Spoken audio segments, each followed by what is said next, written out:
Omad.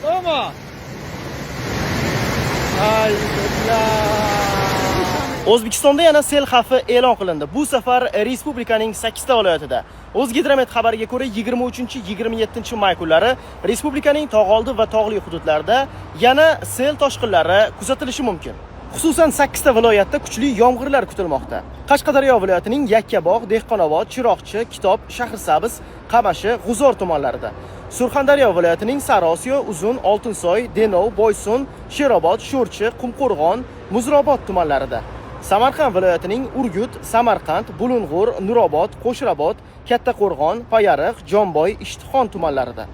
Jizzax viloyatining Zomin, Baxmal, G'allaorol, Sharof Rashidov, Forish, Yangiobod tumanlarida. Toshkent viloyatining Ohangaron, Bo'stonliq, Parkent, Piskent, O'rta Chirchiq, Yuqori Chirchiq tumanlarida va Angren, Olmaliq shaharlarida. Namangan viloyatining Pop, Kosonsoy, Chortoq, Chust, Namangan, Yangiqo'rg'on tumanlarida. Farg'ona viloyatining So'x, Shohimardon, Farg'ona, Beshariq tumanlarida hamda Andijon viloyatining Andijon, Asaka, Jalaquduq, Qo'rg'ontepa, Paxtaobod, Izboskan, Xo'jaobod, Marhamat tumanlarida va Xonobod shahrida sel suv toshqinlari hodisalari yuz berishi mumkin. Mazkur hududlarda yashovchi fuqarolar hamda dam oluvchilardan ehtiyot choralarini ko'rishlarini so'rab qolamiz.